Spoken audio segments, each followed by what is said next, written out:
In this video, I will show you how we helped one of our clients reduce their CAC by 61% from $210 to $90. We'll go over first how did we do the research and do the diagnosis to figure out what was wrong with the account. Then the strategy built on diagnosis. Next, our creative testing framework that we applied and how we implemented it. And finally, what lessons we learned along the way. At the end of the video, I'll show you exact steps how you can apply this playbook to reduce the CAC of your own brand. And most importantly, I have shared some kind of testing that nobody has ever talked about. So make sure you stay till the end.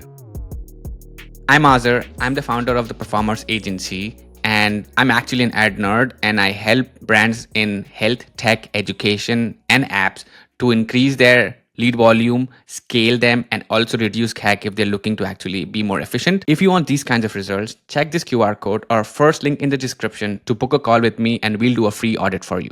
So the first thing I want to tell you is this client is actually a retreat center. It's called AOLRC. And the client came to us with multiple problems, and one of them was just CAC. So number one thing that we figured out, before, the client was spending somewhere around $497, $339 cost per retreat. And after, you can see the signature retreat has roughly around $50 CAC. These were their ads. Some of the ads were very branded, and they were using the same photos. Some of the photos did not make sense with the retreat as well. And they actually have multiple pictures. They also had carousels, which were just standard carousel, and there was nothing creative in it. It was just pictures. So this was all before, and this is all after. You can clearly see the difference here. On the left side, too branded. On the right side, premium looking text that actually resonates with the image as well. And this was actually a video. So here's the problem they had. They had 4 retreats and multiple messages. They did not know out of 4 which one is the best retreat. Like, they were selling all of them. So they did not know the best seller. Out of 4, what message resonates with which one?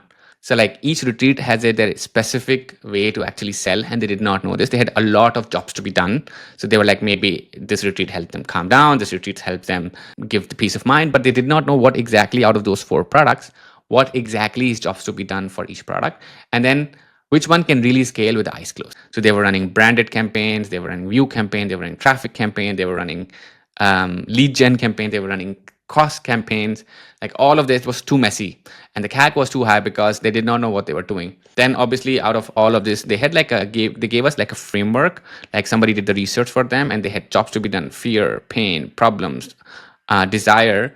And out of all of those, it was very unclear which messaging is working and which targeting is working. They were also using very outdated way of targeting, and they had no systematic way of applying these creative testing, learning from the audience, and then making them convert. This is what I meant. They were running virtual consultation campaign, complete registration campaign, multiple different kinds of campaigns, and that was like kind of old school way. So we just did not apply creative testing, but we also helped them consolidate the account a little bit more. Diagnosis, why their ads were failing.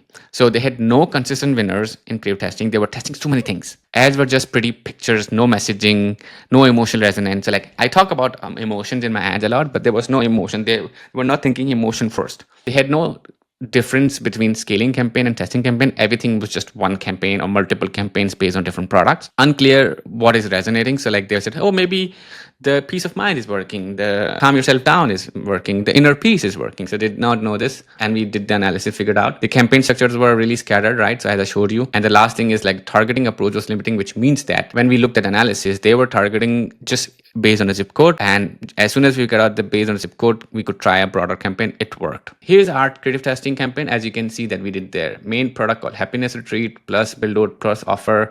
We tried winning images with winning copy. We tried happiness jobs to be done. We tried happiness desire. We tried like video testing. We tried silent desire. We actually tested a lot of different visual winners. This is just one of them. In AAS, basically my name, Aazar Shad. We tried a lot of different ways to actually figure it out, and some of them actually really scaled, like 86 purchases in like a couple of months. Here's what we did to apply all the changes after the diagnosis. First, we consolidated all campaign into creative testing campaign and main campaign. That's it. 2 campaigns, not too many campaigns. Turned off all the other campaigns, which are view content or like virtual consultation lead gen campaigns. And we gave them 3 different kinds of phases before we started implementing. And before those three phases, we needed to like just understand the message testing. That we had the phase 0, which was basically understanding between jobs to be done and desired campaign. And we just did a billboard format. And this format you will see later on. It was a very simple format, which was not very premium on brand, but it was just about learning what words resonate. Then phase 1 was all about video testing, concept testing, emotional resonance. Phase 2 was about image testing and learning different combinations. And then phase 3 was scaling video plus copy combination. And all of this we tried at different time period to just really learn. We try to focus on a lot of emotional resonance over aesthetics. So they were really focused on how beautiful it looks, but how emotionally resonant the words are talking to the person who's watching from the other end. A retreat center is something that is like getting you, it's a gateway for you to come back to your inner self again. So we wanted to use that a lot. Then we tested different psychological drivers. For example, for happiness retreat, we said inner peace, emotional resilience, stress management. And then silent retreat, we tried relief from anxiety, depression, mental clarity, spiritual connection. All of these things are different concepts, right? Different big idea. And the last thing we did was we tried different format diversification, which means we tried a lot of different way of presenting the same content, not just simple picture, but like different way of presenting the content that is resonating. Here's what actually worked and what did not work. Not everything went our way. And that's part of creative testing. You have to fail. What we did was the best performing creative that we figured out was that this was our best performing creative. It was not super pretty and it has all the words that is needed. We tried Reddit format and we actually picked from meditation subreddit and we picked an answer and tried to do that one. We tried Google search format and we actually used their own videos and it just added a text on it that is looking a little bit premium text and an image that is resonating. So happiness retreat, the message that converted really well was learn to become emotionally resilient. And that was really important. We tried this multiple ways of saying the same thing and those were the words that were resonating. Most of the brands, they don't know which words are working. And so for me was like, whenever I try to do creative testing, I try to figure out what words are resonating with the audience. And that was for the happiness retreat there, one of the product was working. And the silent retreat was basically, it's a retreat where you don't talk at all, actually. And it was about finding relief from anxiety and depression. So both have different jobs to be done, different pain points or desire they are attracting. Mostly pain points because people are trying to get away from what their current situation looks like. So these were the words that were resonating. These were the winning ads on the right side that you can see here. All of them were winning ads. And then CAC dropped by 61%. You might say like, how can these not so pretty ads work really well? Is because this is the UX familiarity principle. People are accustomed to a billboard, people are accustomed to UX like Reddit, people are accustomed to Google, and people like to take action on what they already is watching, reading, seeing in their normal daily lives. Overall, what we did was, this was mind-boggling for us. Once we started applying, these two retreats, happiness and silent retreat, were working. But then what started working really well was that other retreats were also getting big booked because of us. And that was something new for us as well. Like we were not just, although we did a landing page directly offered one product that we were offering, people were still checking out other retreats as well. So these were the insights now. Like in terms of videos, we found out that although image and video are saying the same thing, and video does not have too much of motion, but it drove faster purchase. So sales cycle was reduced. Between 4 to 7 days, people were actually buying, and that was interesting. Social familiarity, as I said, like has higher CTR. But the images that really resonated was 1, 2, and 3. These three was really mostly resonating. Probably the search format and Reddit format was actually getting them to top of the funnel. So people go check it out and then they buy from the other ad.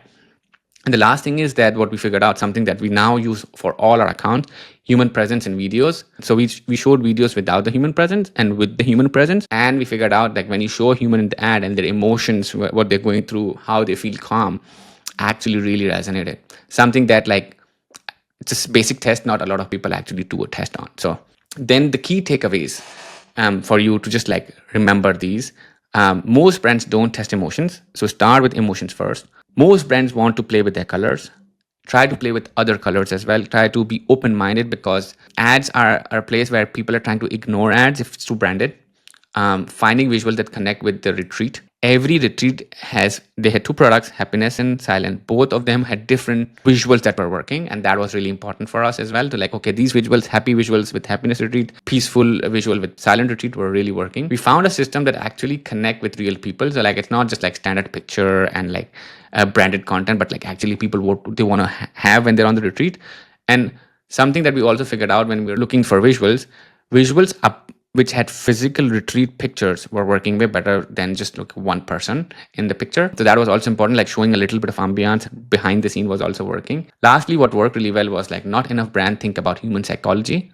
We actually thought about psychology, how to show the ads in terms of UX familiarity, how to actually stand out in the field with their same visuals. How can you actually copy this? Start with applying creative testing plan, which is like, first of all, do message testing.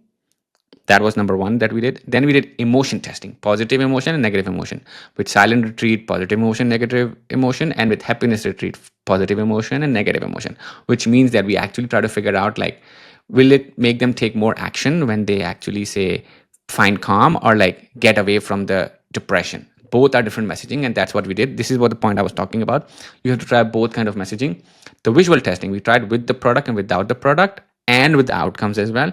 So showing the retreat and not showing the retreat center, and also like showing the outcome what people want. So this was third way of testing. Fourth way of testing was jobs to be done. So we said, okay, what are the jobs to be done of this retreat?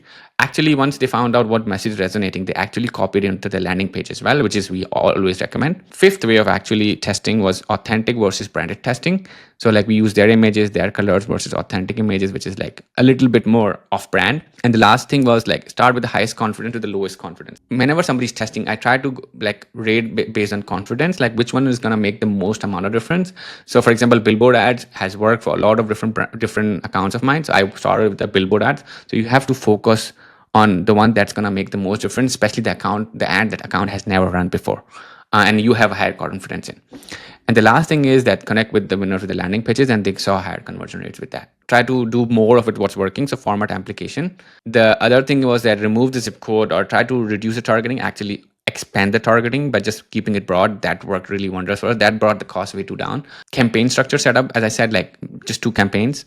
And then, yeah, so basically once you learn everything, try to all kind of testing, try to run winning copy with the winning formats, and then lastly lean into videos plus offer. So at the end, the reason why the cost went down to $50 was that we gave them an offer that was too interesting, but all of that on the winning video. Lastly, some account hacks that you can do is like make naming conventions easy for everybody to follow. And this is the key learning, is that once you know what's going in the ad account, let the data guide you, not your opinion, not your emotion. Most of the time, we as humans, we tend to prefer certain kind of creatives and we get emotionally attached. Let the creative do the job and give you the data that you really need. Some of the don'ts that I found out that is also important: don't run too many events, don't run too many products and campaigns like reach and traffic campaign, don't run image ads without image copy, and don't run videos without video copy. So like that was like something was really interesting when we were doing the analysis of this account. And actually, as I said, we use the same setup for each client of ours, and we make sure that the hypotheses are correct, the judgment is correct for each of the account, and try to apply the framework based on that business as well. We start doing the research first, what the customer are saying. We look at the comments, we look at the reviews, we look at what ads are working, we do the account diagnosis. Once we do the account diagnosis, we figure out what are the problems, what are the best practices they are not applying from the current Meta's recommended structure. Then we applied creative testing framework, which means that we actually figure out what are we going to test first, like really scientific way, or what are we going to test first, what has the highest confidence. Then we bucket them into different categories, like jobs to be done, desire, use cases, visuals, positive, negative, like all those things. And we use real data to actually help us make a judgment. All of this stuff is a scientific way of doing it, so don't try to mess it in between. Have clear hypothesis when you're running it. So if you're looking for something like this for me to apply for your brand, and you're spending roughly above 30K in monthly ad spend, reach out to me. There's a link in the description, and we can do the exact same framework for you and apply and help you learn, because sometimes it's easier when somebody from the outside do this, so you can actually learn with them. I am consistently sharing insightful content on this YouTube account to give you everything that I learn, I experiment, and I actually apply, so your learning curve is shorter and you can easily apply these playbooks and lessons. So hit subscribe and click on that bell button so you get the notification whenever I'm sharing my insights with you. I'll see you in the next video. Take care for now.